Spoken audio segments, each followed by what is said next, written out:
So এই 80 মার্কের মধ্যে কিছু টেকনিক ফলো করলে কিন্তু তোমার এই মুহূর্তে ভালো একটা মার্কস তোলা কিন্তু ইজি হয়ে যায়। 40% ও 30% এগুলো কিন্তু খুবই ইউনিক থাকে ভার্সিটি বেসড। এই পুরো গাইডলাইন মেনে চলতে পারো তাহলে তুমি রাজশাহী ইউনিভার্সিটিতে ভালো একটা মেরিট পজিশন গেইন করতে পারবা। ওয়েলকাম ব্যাক এগেইন, আমি তোমাদের জাহিদ ভাইয়া, পড়াশোনা করছি সাস্টেইন ইন্ডাস্ট্রিয়াল ইঞ্জিনিয়ারিং। রাজশাহী বিশ্ববিদ্যালয়ের প্রথম ধাপের রেজাল্ট দিয়ে দিছে। সো এই মুহূর্তে তোমাদের একটা প্রপার গাইডলাইন মেনে চলা উচিত, যেটা মেনে চললে অ্যাটলিস্ট তোমার পরীক্ষার যেই রেজাল্ট সেটা অনেক ভালো আসবে এবং মেরিটে অনেক আগায় থাকতে পারবা। তোমাদেরকে তাতে জানিয়ে দিচ্ছি আমি রাজশাহী বিশ্ববিদ্যালয়েও চান্স পাই এবং সি ইউনিটে আমি কিছু ডিফিকাল্টিস ফেস করি এবং তুমি কি দাগাবা, কিভাবে দাগানো উচিত, প্রসেসগুলো কি, মেটেরিয়ালস কি এবং কিভাবে আগানো উচিত, প্রত্যেকটা ব্যাপার নিয়ে ছোটোখাটো ব্যাপার নিয়ে আলোচনা করব। So let's begin. First of all, যাদের রেজাল্ট দিছে তাদেরকে স্বাগতম, যাদের মেরিট আসছে তাদেরকে স্বাগতম, আর যাদের রেজাল্ট আসে নাই তারা এই ভিডিওটাতে থাকো। তোমাদের অল্টারনেটিভ কি চিন্তা এই মুহূর্তে সেটা বলে দিব। ওকে, আচ্ছা দেখো, এখন যেহেতু যারা মেরিট আসছে, যাদের অর্থাৎ যারা এলিজিবল হইছ, তাদের এইটা অবশ্যই মাথায় আছে যে এখানে কি টাইপের কোয়েশ্চেন আসে এবং সি ইউনিটের ক্ষেত্রে বিশেষ করে। হ্যাঁ, আমি সি ইউনিট বিজ্ঞান ইউনিট নিয়ে কথা বলতেছি। সো এখানে জানো তোমরা ফিজিক্স, কেমিস্ট্রি, তারপর হচ্ছে আইসিটি, এই তিনটা হচ্ছে আমাদের কি, এই তিনটা হচ্ছে আবশ্যকীয়, অর্থাৎ এই তিনটা তোমাকে দাগানোই লাগবে, তাই না? আর বায়োলজি, ম্যাথ এবং বায়োলজি প্লাস ম্যাথ এখান থেকে হচ্ছে ঐচ্ছিক বিষয়, তুমি যে কোনো একটা দাগাইতে পারবা এখান থেকে, ঠিক আছে? সো এই জিনিসটা আশা করি ক্লিয়ার তোমরা। সো এই জায়গায় হচ্ছে কত, 50, আর এই জায়গায় হচ্ছে 25, আর এখানে হচ্ছে 5, তাহলে টোটাল হচ্ছে 80 মার্কসের তোমাদের পরীক্ষা হয়। হ্যাঁ, সো এই 80 মার্কের মধ্যে কিছু টেকনিক ফলো করলে কিন্তু তোমার এই মুহূর্তে ভালো একটা মার্কস তোলা কিন্তু ইজি হয়ে যায়, তাই না? কারণ দেখো, তুমি যদি এই জায়গাটাতে বায়োলজি প্লাস ম্যাথ দাগাও তাহলে কিন্তু তুমি বায়োলজি এবং ম্যাথ রিলেটেড সাবজেক্ট পাবা, তাই না? এলিজিবল হবা।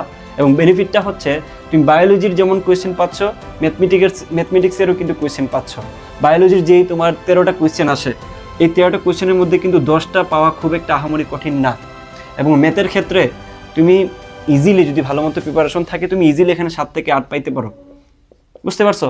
সো ওই যে কেমিস্ট্রির 25-এ কিন্তু থিওরিটিক্যাল পার্ট যদি চিন্তা করো তাহলে অ্যাটলিস্ট 15টা তুমি শিওর দাগাইতে পারবা। সো এইভাবে করে কিন্তু পরীক্ষার প্যাটার্ন ইজি, এবং তুমি ওইটার প্রস্তুতিটা যদি ঠিকঠাক মতো নিতে পারো তাহলে তুমি ভালো একটা মেরিট পজিশন এখানে করতে পারবা। ওকে, আচ্ছা এবার চলে আসে আমাদের মেটেরিয়ালসগুলো কি এই মুহূর্তে তোমার থাকা উচিত, বিশেষ করে রাজশাহী ইউনিভার্সিটির জন্য। হ্যাঁ, রাজশাহী ইউনিভার্সিটি অনেক বড় একটা ইউনিভার্সিটি। সো আমি যখন পরীক্ষা দিতে যাই আমার প্রচণ্ড ভালো লাগছে এই ভার্সিটির যে বিশালতা বা এই ভার্সিটির যে একটা আলাদা একটা ভাব। হ্যাঁ, এই জিনিসটা সত্যি অনেক পছন্দ আমার, প্যারিস রোড বিশেষ করে। যাই হোক, তারপর হচ্ছে দেখো, যেটা লাগবে সেটা হলো তোমাদের বিজ্ঞান ইউনিটের একটা কোয়েশ্চেন ব্যাংক লাগবে, সেটা বাজার থেকে তোমাকে কিনে নিতে হবে। হ্যাঁ, আসো তারপর হচ্ছে মেটেরিয়ালসগুলো জাস্ট বলে যাচ্ছি, প্রসেসটাতে আমি যা বলবো যে তোমার ওই মেটেরিয়ালসগুলোকে কীভাবে ইউজ করে তুমি পড়াশোনা করবা। সো এই জায়গাটাতে একটু ধাপ করে চলে যাই। ভার্সিটি এক কোয়েশ্চেন ব্যাংক, সেটা উদ্ভাসেরটা হইতে পারে, অথবা বাজারে যে কোনো একটা বই হইতে পারে, অ্যাসপেক্ট হইতে পারে সিরিজের। হ্যাঁ, ভার্সিটি ইউনিট হইলেই হবে, যেখানে ভার্সিটির অন্যান্য কোয়েশ্চেনগুলোও থাকবে প্লাস জিএসটির কোয়েশ্চেনগুলোও থাকবে বিজ্ঞান প্রযুক্তির।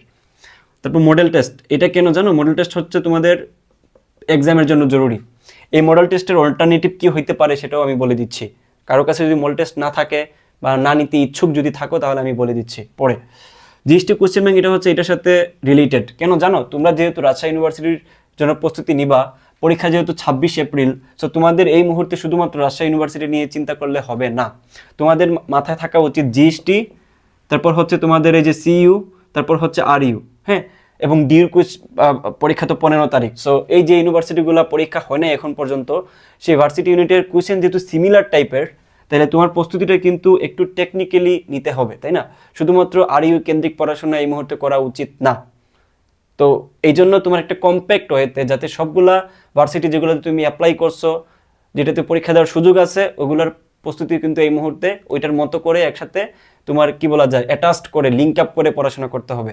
সো আমি প্রসেসে যাই বলবো পুরোটা। সো তুমি কি ক্লিয়ার হইছো কি মেটেরিয়ালস তোমার থাকা উচিত? এবং ডেফিনেটলি মাথায় রাখবা, এই প্রস্তুতিটাকে গুছানোর জন্য তোমাকে পার ডে 10 ঘন্টা করে পড়তে হবে। হ্যাঁ, 10 ঘন্টা কিন্তু খুব একটা বেশি সময় না। মানুষ কিন্তু 16-17 ঘন্টা করে পড়তেছে সাস্টে যারা পরীক্ষা দিতে চাচ্ছে, তাই না? আমি নিজে যেহেতু সাস্টের ডিমার্স কোর্স চালাচ্ছি, সাস্ট ডিমার্স যেখানে পোলা পান 16-17 ঘন্টা করে পড়ে, এবং আমাদের কোর্সের ক্লাসগুলো ওইখানে ওইভাবে করে সাজানো যাতে করে সে 2-3 দিনের ভিতরে ক্লাস শেষ করে ফেলতে পারে এবং বাকি সময়টুকু সে ওইটা অ্যানালাইসিস করে প্র্যাকটিসে সময় দিতে পারে হোয়াট এভার। সো এই সময়টুকু তোমরা পড়াশোনা করতে পারবা বলে আমি আশা রাখি। ওকে, আচ্ছা এবার আসো প্রসেস, খেয়াল করো। অ্যানালাইসিসটা জরুরি। তুমি যখন রাজশাহী ইউনিভার্সিটিতে পরীক্ষা দিতে যাবা তখন ওইখানের প্যাটার্নটা একটু আলাদা থাকে। রাজশাহী ইউনিভার্সিটির কোয়েশ্চেন প্যাটার্ন কখনোই অন্যান্য ইউনিভার্সিটির সাথে মিলবে না। ওইখানে যেই 40-60% তোমার জিনিস মিলে যেতে পারে, কারণ ভার্সিটি ইউনিট তো বানায় দেওয়ার আসলে অবকাশ নাই।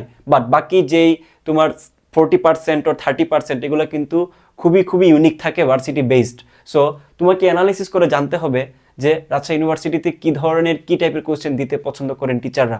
সো এই অ্যানালাইসিসটা খুবই জরুরি। হ্যাঁ, এবং শুধুমাত্র রাজশাহী ইউনিভার্সিটি না, তোমাকে সাথে এই যে RU, DU, CU, GST যত ভার্সিটি আছে ইউনিটের ওইগুলোর কোয়েশ্চেন কিন্তু একটু অ্যানালাইসিস করতে হবে কম্বাইন্ডলি।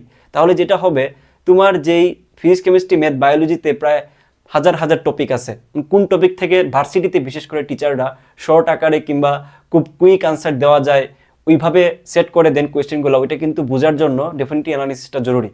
বাই দ্য ওয়ে, আমাদের যেই সুপার 100 ভার্সিটি যে কোর্সটা আমরা প্রায় দীর্ঘদিন ধরে চালাচ্ছি, যেখানে সেকেন্ড টাইমাররাও আছে, ফার্স্ট টাইমাররাও আছে, HEC 24 ব্যাচ বিশেষ করে, আমরা যেটা করছি এখানে CU, RU, GST, তারপর ভার্সিটি ইউনিটের ডিউ সহ যত ভার্সিটি ইউনিট আছে প্রত্যেকটা ভার্সিটি অ্যানালাইসিস করে আমরা কিছু সংখ্যক প্রবলেম সলভ করে দিছি মার্চ করে, যেগুলা সম্পূর্ণ বিগত বছরগুলো অ্যানালাইসিস করা কোয়েশ্চেন। এবং আমরা এখানে যেটা দেখাইছি সেটা হলো SSTHF, যেটা হচ্ছে তোমার যে কোনো ভার্সিটিতে টপ করার একটা মূল মন্ত্র।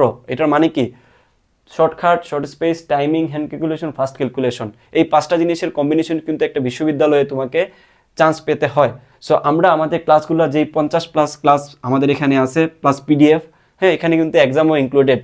আমরা যে 50টা ক্লাস নিছে ওইখানে মূলত এই 5টা জিনিসের কম্বিনেশনে বেশি জোর দিয়ে থাকছি, তাই না? যেই কোর্সটা থেকে আমাদের যেই বিগত গুচ্ছ পরীক্ষা যেটা ছিল ওইখানে সারা বাংলাদেশে 113তম থেকে শুরু হয়েছে মেরিট, হ্যাঁ আমাদের এই শর্ট কোর্স করে। সো বুঝতে পারতেছো এখানকার ক্লাসগুলো কতটুকু প্রিসাইজ এবং ক্লাসের ডিউরেশন অনেক কম, অর্থাৎ তুমি 7-8 দিনের ভিতরে আমাদের ক্লাস শেষ করে ফেলতে পারবা। সো ক্লাস শেষ হলে যেটা হবে, তোমাদের এই অ্যানালিসিসের কাজটুকু আমাদের ক্লাস করে দিবে। সো আমাদের এই কম্বো যেটা আছে, এই কম্বো যদি কেউ নিতে চাও তাহলে এই মুহূর্তে অফার প্রাইস চলতেছে 440 টাকা করে, যেখানে তুমি এই প্রত্যেকটা ইউনিভার্সিটির অ্যানালিসিস করার প্রবলেম সলভিং পেয়ে যাচ্ছ, প্লাস এক্সাম পেয়ে যাচ্ছ 50+ ক্লাস PDF এবং এক্সাম সহ তুমি 440 টাকা দিয়ে কোথায় পাবা আমার আসলে জানা নাই। সো রাজশাহীর জন্য যদি ভালো করে প্রস্তুতি নিতে চাও অ্যানালাইসিসের জন্য, আমাদের কোর্সটা অনেক বেশি হেল্প করবে তোমাদের। আচ্ছা আমরা পয়েন্টে আসি, খেয়াল করো। প্র্যাকটিস কই থেকে করবা? অ্যানালাইসিস করা কোয়েশ্চেন তো অবশ্যই তুমি বুঝলা যে কি কোয়েশ্চেন আসতে পারে। এবার তুমি ওই সেম টাইপের জিনিস কোথা থেকে প্র্যাকটিস করবা? ডেফিনেটলি তুমি এই যে RU, GST plus varsity unit, ওইখানের মানে হিউজ পরিমাণ প্রবলেম আছে, ওগুলোই সলভ করে যাবা। হ্যাঁ, ওগুলো যদি তোমার কোনো কারণে মানে সলভ হয়ে যায় তাহলে তুমি যেটা করবা, এই যে মডেল টেস্ট থেকে তুমি প্রবলেম সলভিং করা শুরু করবা এক্সাম সহ। এবার আসা হচ্ছে এক্সাম। দেখো তুমি যখন প্র্যাকটিস করলা, এখন তোমার উচিত এই মুহূর্তে বোঝা যে তোমার কি ধরনের প্রবলেম তুমি ফেস করতেছো, কি ধরনের প্রবলেম তোমার এই মুহূর্তে হচ্ছে ভার্সিটি ইউনিটের ক্ষেত্রে, রাজশাহী ইউনিভার্সিটির ক্ষেত্রে, তাই না?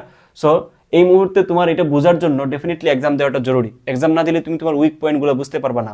সো বাই দ্য ওয়ে, আমাদের এক্সাম বেস যেটা আছে এখানে প্রায় 45+ এক্সাম আছে। সো ওইটা নিলে তোমাদের সব ভার্সিটি ইউনিটের জন্য প্রিপারেশন হয়ে যাবে।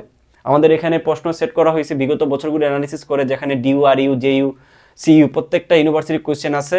তোমরা ওইখানে সলভগুলা র্যান্ডমলি পাবা এবং ওইখানে তোমাদের আলাদা একটা টিম আছে যারা তোমাদের যে কোনো Q&A আনসার দিবে। সো এই কোর্সটা মাত্র 440 টাকার ভিতরে কিন্তু ইনক্লুডেড এই ব্যাপারটুকু। উইক পয়েন্ট স্ট্রং, অর্থাৎ তুমি তোমার এই মুহূর্তে যেহেতু সময় আছে তোমার হাতে, তাই না? সো তুমি চাইলেই যেই প্রবলেমগুলো তুমি এক্সামে ফেস করছো ওইগুলো কিন্তু তুমি উইক পয়েন্ট হিসাবে কাউন্ট করবা এবং ওইগুলা তোমার স্ট্রং করার জন্য কিন্তু হিউজ পরিমাণ সময় তোমাদের হাতে আছে। সো আমরা আমাদের কোর্সটাতে যেটা করি, এই উইক পয়েন্ট নিয়ে কাজ করি। হ্যাঁ, তুমি এইখানের যে মেন্টরশিপ ক্লাস, এখানকার যেই রোড ম্যাপ ক্লাসগুলো প্রত্যেক সপ্তাহে আমরা প্রোভাইড করি, ওইগুলো দেখে তুমি তোমার ওই উইক পয়েন্টটা কীভাবে স্ট্রং করতে পারো এটা নিয়ে সমগ্র একটা ধারণা পেয়ে যেতে পারবা। এবং তোমার পুরো প্রস্তুতিতে, মানসিক প্রস্তুতি, তারপর তোমার প্রসেসটা কেমন হওয়া উচিত, তোমার ফ্লোটা কেমন থাকা উচিত, 1-to-1 তোমাদেরকে মেন্টরিং করা হয় এই 440 টাকার ভিতরেই। সো এটার জন্য আলাদা করে তোমাকে পে করতে হবে না। ওকে, তারপর হচ্ছে প্র্যাকটিস। তুমি এক্সাম দেওয়ার পরে উইক পয়েন্ট নিয়ে কাজ করলা, দেন আবার প্র্যাকটিস করবা। প্র্যাকটিস করে তুমি তোমার কি করবা, ওই যে ঝালাই করে নিতে হবে না, তুমি যে প্রবলেমগুলো ফেস করছো এক্সাম থেকে ঝালাই করতে হবে, ওই ঝালাইটা কই থেকে করবা, আবার ওই প্র্যাকটিস সেকশনে আসবা, প্র্যাকটিস সেকশনে এসে আবার ওইটা প্র্যাকটিস করে যাবা। তাহলে তুমি শিওর থাকো, তুমি যদি এই পুরো গাইডলাইন মেনে চলতে পারো তাহলে তুমি রাজশাহী ইউনিভার্সিটিতে ভালো একটা মেরিট পজিশন গেইন করতে পারবা। সো মনোযোগ দিয়ে পুরো গাইডলাইন দেখো এবং তোমার বন্ধু বান্ধবকে ছড়িয়ে দাও, ঠিক আছে? সো আজকে এই পর্যন্তই ছিল। যারা ভর্তি হইতে চাও তারা আমাদের ডেসক্রিপশনে দেওয়া লিঙ্কে অথবা আমাদের যে হোয়াটসঅ্যাপ নাম্বার যেটা দেওয়া আছে কমেন্টে অথবা ডেসক্রিপশনে, ওইটাতে যোগাযোগ করলেই কিন্তু তুমি কোর্স পেয়ে যাবা। সো আজকে এই পর্যন্তই থাকলো। তোমাদের আরও কিছু জানার থাকলে ডেফিনেটলি কমেন্ট করে জানাবা। আল্লাহ হাফেজ।